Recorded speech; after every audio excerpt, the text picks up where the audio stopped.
За өглөөний минь сайхан амарцсан уу. Өчигдөр би офисны бодлоос шууд ирээд амарцсан. Тэгээ одоо та бүхэнд өөрсдийнхөө апартментыг танилцуулъя гэж бодож байна. Тэгээд манай найзуудаас өчигдөр төрүүлээд ирсэн байж байгаа.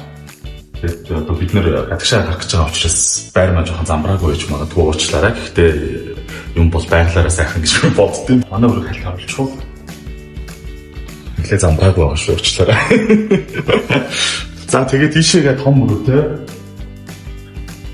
Эндээ бас ингээд нөгөө угаасан биш юм өнөд ингээд байж байгаа болохоор цөмрөө аваа шууд хатаагаад гаргаад ирэх юм байлээ. Ингээд эндээс зурх юм маань ингээд байж байгаа.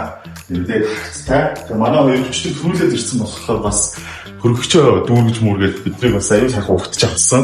Тэгээд манай хөргөгчтэй танилцъя. Стэн зэнзэл юм байна да. Жимс. Тэгээд бид нар чинь ямар одоо юу гэх юм фреш юм жимс нөгөө өдөр болгоо идэж чадах биш. Гадагшаа явахаараа л одоо ерөөсөө өдөр болгон л аль болох л одоо жимс ногоо идэхийг ингээд боддیں۔ Тэгээд хэдүүлээ хат руу гарч үзье. Тэгээд манай энэ апартмент болохоор Polanco гэдэг Мехико хотын бас нэг бүх хэсэг тэгээд илүү нөгөө жуулчдаг аюулгүй хэсэгт байрладаг.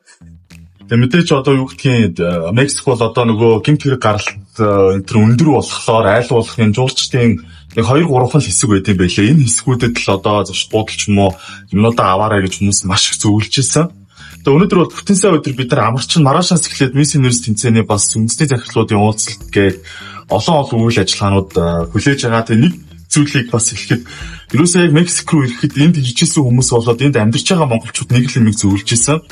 Ерөөсөө Мексикийн карантины усаар нүрээ битээ уугаарай, шүдээ битээ уугаарай, шууд битгий уугаарай гэж хэлчихсэн. Тэгээд ерөөсөө өчтөр орой ирээд усанд орсон. Өнөөдөр өглөө бас ингээд усанд орсон чинь нэлээд хуурай шуулж гин бас арьс нарс жоохон юм сонин болгодгийн байна. Өнөөдөр бол амралтын өдөр ямар нэгэн төлөвлөгөө байхгүй ингээд сайхан цагийн зөрүүгээ гаргах, явдлын ядаргаагаа тайлах ийм зүйл рүү анхаарч байна. Тэгээд влогтойгоо хамтдаа